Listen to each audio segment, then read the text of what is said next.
जब तक हम अपने आप को खुद ठीक नहीं करेंगे, दूसरों पे कंकर फेंकने का राइट हमारे पास नहीं है। ऑपोजिशन लीडर साहब की मैं स्पीच सुन रहा था, वो बड़े तहतेक कर रहे थे कि डीजीआई स्पीकर को प्रेस कॉन्फ्रेंस नहीं करनी चाहिए। भाई नहीं करनी चाहिए थी, लेकिन आप कह रहे हैं तो अच्छा नहीं लग रहा आपके मुंह से। उसकी वजह ये है कि आपके दौर में, हमारे हरदिल अजीज इमरान खान साहब के दौर में जो प्राइम मिनिस्टर, दिखाएं जी क्या हुआ करता था। पूरी कैबिनेट के साथ डीजीआई स्पीकर को प्रेस कॉन्फ्रेंस कराई जाती थी, बड़ी सज धज के साथ दिखाया करते थे कि जी फौज हमारे साथ खड़ी हुई है, हमारी हुकूमत के साथ खड़ी हुई है, हमें सपोर्ट मिल रही है। वो देखें फ़खर इमाम साहब, उनके फूड सिक्योरिटी के मिनिस्टर, साथ शाह महमूद कुरैशी साहब वज़ीर ख़ारजा।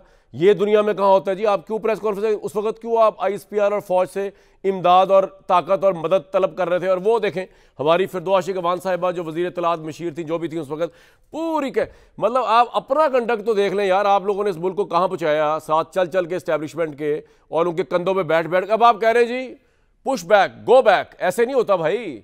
वो जो ताकतवर लोगों को जब आपने ला के बिठा दिया बीच में अपने गर्ज और मकासद के लिए, अपने नंबर्स पूरे करने के लिए, अपने वोट ऑफ कॉन्फिडेंस पूरे करने के लिए, अब जब आदतें डाल दी आपने, इमरान खान साहब की बात कर रहा हूं, उसके बाद आपका तो कहना ही नहीं बनता, आपकी पार्टी का तो कहना ही नहीं बनता। मुझे ऐसा बंदा कहना तो बात बनती है, आपका कहना नहीं बनता। और इसी तरह मियां जावेद लतीफ़ साहब, आपका क्या कहना बनता है? मैं तो हैरान हूं कि जिस बात पर आप तनकीद किया करते थे जिस वक्त आप पावर में नहीं थे, इमरान खान साहब हुकूमत में थे, अब आप जबकि आपकी पार्टी पावर में है, आप लोग पावर में हैं, तो वही दूसरे लोग कंप्लेंट कर रहे हैं, दूसरी पार्टियां आपसे वही कंप्लेंट कर रही हैं, ख्वाह वो जजेस है कोई और है। तो आप में और इमरान खान में तो कोई फ़र्क नहीं है, मैंने हिसाब लगा लिया है।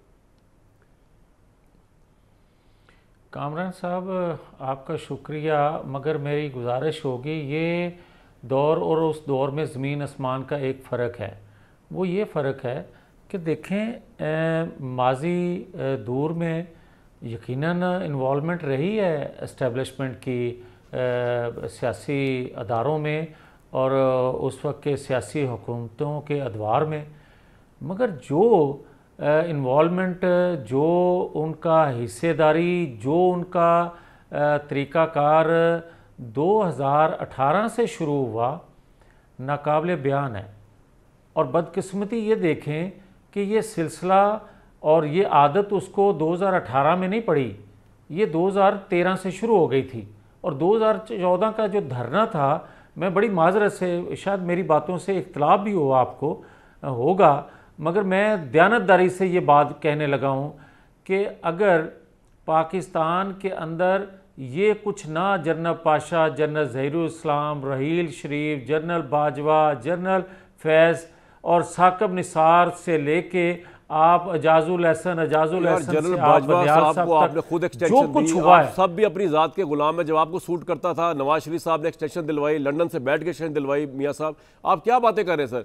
आपने एक्सटेंशन का लॉ बनवा दिया, उसमें इमरान खान के साथ आप पूरे शिरकत थे, आप पूरे शरीक जुर्म है अगर आप इसको जुर्म समझते हैं। और आज आपकी गवर्नमेंट है तो उस पर भी वही सवाल उठ रहे हैं, तो फिर आप किस तरह कह सकते हैं कि आप और इमरान खान जुदा जुदा है?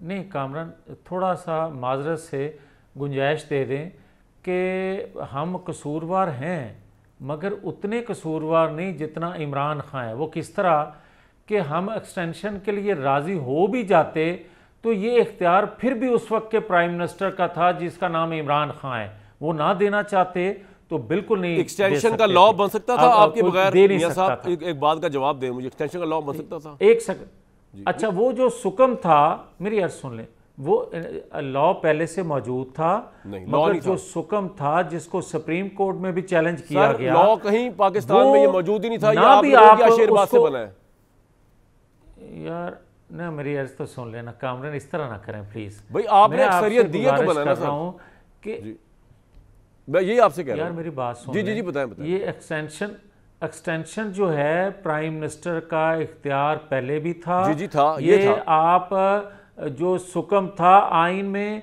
वो ना भी दूर करते तो फिर भी उसके पास था।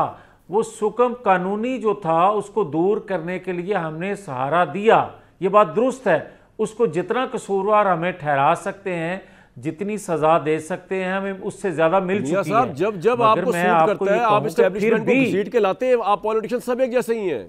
जब आपको अभी भी सूट कर रहा होगा आप ला रहे होंगे, आपको आइंदा भी सूट करेगा। आप असूल तो है कोई नहीं आप लोगों का।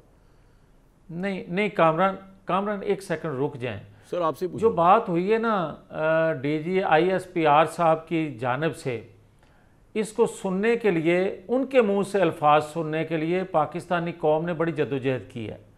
75 साल पाकिस्तानी कौम रुल गई तो फिर जाके कहीं ये बात सुनने को मिली है DGISPR की जानिब से कि हम 2014 से जुडिशल कमीशन बनाने के लिए तैयार हैं। वजह यह है कि 2014 में उस वक्त की जो एस्टेब्लिशमेंट थी, सारी दुनिया को पता है कि वो अदारा या इंसाफ देने वाला अदारा दोनों इन्वॉल्व थे और दोनों ने मिल के 2/3 अक्सरियत को ख़त्म किया और प्राइम मिनिस्टर को घर भेजा। मगर उन्होंने उस चीज़ से बालातर होके ये मुतालबा किया कि भले हमें भी नुकसान उसका होता है, हो जाए, मगर कोई रियासत की सिमत दुरुस्त होनी चाहिए। बात ये है मियां जावेद साहब, एक मिनट, इसको कोई यानी कि अफसोस की बात ये है कि ये बात भी DGISPR ने की। DGISPR की बात नहीं हो रही इस वक्त, ना DGISPR से मैं सवाल पूछ रहा हूँ, वरना मैं जरूर पूछ लेता। बात आपकी हो रही है, आपसे मुराद आपकी पार्टी की हो रही है, आपकी पार्टी से मुराद आपकी हुकूमत की हो रही है। मैं तो आपको ये कह रहा हूँ कि जो आप लोग आर्टिकल 6 का हर बंदा मुंह उठा के मुतालबा कर देता है, किसी के पुरखों ने क्या किया हुआ है, अब बड़ा अच्छा, क्योंकि टॉप के लॉयर है खोसा साहब, वो ऐसे बीच में से निकाल गए यूब खान साहब को। उन्होंने कहा वो तो 1935 का ब्रिटिश इंडियन एक्ट था, उसको मॉडिफाई किया गया था। दस्तूर तो उस वक्त उसमें आर्टिकल 6 था ही नहीं, 1956 के आइन को मॉडिफाई किया गया था। भाई बात तो ये है कि फिर आप तबर्रा तो पूरा भेजे ना। कौन दुरुस्त फरमा रहे हैं? नहीं, मेरी अर्ज सुने।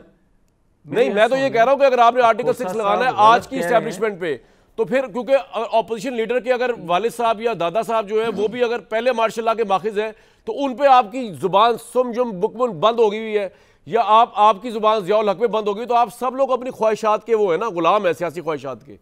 असूल तो है ही कोई नहीं। नहीं, अब कामरान थोड़ा सा जी आपसे बात कर रहा हूं, कीजिएगा, मुझे थोड़ा टाइम दीजिए सर। अब मैं गुजारिश करने लगा हूँ। पहली बात तो यह है कि पहला मार्शल लॉ अयूब खान ने नहीं लगाया था, ये दूसरा मार्शल लॉ अयूब खान ने लगाया था। चलें जी, पहला सिकंदर मिर्जा ने लगा दिया था। और दूसरा मैं आपको ये अर्ज करूं कि आपका पाकिस्तान का आइन 58 का जो था, 58 का आइन जो था, उसमें भी गालबन मुझे अगर याद पड़े तो 124 आर्टिकल 124 या 27 था कि जो आइन तोड़ेगा उसकी सज़ाए मौत होगी। उस वक्त भी ये सज़ा मौजूद थी।